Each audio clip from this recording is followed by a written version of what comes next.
So we're at the Human Rights Watch Film Festival in London. I'm speaking here to Mark Covell, who doesn't feature in the Black Bloc, but he has painful memories of it. Mark, tell us a little bit about your experience of Genoa 2001. Well, I went there working as an NUJ journalist with Indie Media. I spent the whole summit at Diaz Pascali. I was there when the raid came in. I ran out into the street, got hit by Cantarini's front rank, was almost killed by 14 Italian policemen in 3 attacks over the space of 15 minutes, which Undercurrents filmed some of that. I'm still suffering from a damaged spine and a broken hand, and it's been a very long road ever since those days. Diaz, you mentioned there, that's a school that the police raided during the G8 summit. What were you doing there when they arrived? Well, it was the end of the summit, really just chilling out and packing up as such. One of the schools, we had the Indie Media organisation based there in the Genova Social Forum, and Diaz Pertini was being used as a sleeping dormitory by 93 people, and that's where the most damage was inflicted, was in Pertini. And you were trying to do a job as a journalist there. You're working for Indie Media, doing some stuff for the BBC as well. I mean, it must have been pretty surprising to be covering the story and then to become the story. I mean, how did that affect you? Well, I went there as an anonymous journalist alongside 3,000 other freelance. It's just, I was at a very bad place at a very bad time. Cops, almost killed me. They then tried to send me to Bolsonaro and torture me. But when that failed, they tried to deport me because they knew I was a very dangerous witness, again, because of what I saw at the school.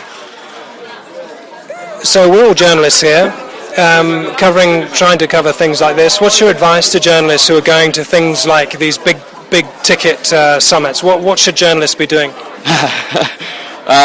Take a flak jacket, get some training underneath you, go to some of go to some peaceful demonstrations so you know how to work as a journalist if you're a beginner at this. Then if you're elevating up to summits and demonstrations where it's going to be expected conflict, then just improve your training, go with some friends, and learn everything you can from the people who've got experience. And what's your motivation as a journalist today, sort of 10 years more after the event? What sort of journalism are you trying to do in view of what you suffered? I'm afraid I haven't had much time for journalism. I did work for Indie Media up until late 2009. Copenhagen was my last summit. But I've done several G8s, IMF, World Banks, NATO's, and lots of anti-war demonstrations. I guess,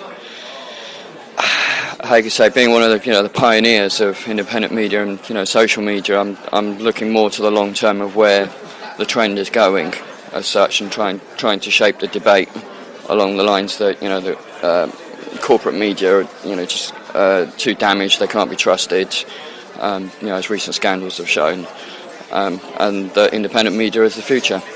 One last question, bringing us back to Black Bloc, the film as well. Why should ordinary members of the public watch this? What is it going to tell them?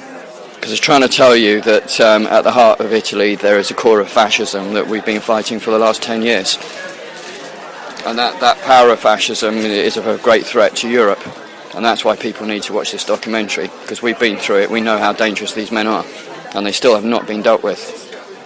So that's Mark Covell, independent journalist with Indie Media, not in Black Bloc the film, but very much experienced it himself. And this is Patrick Chalmers with Vision on TV.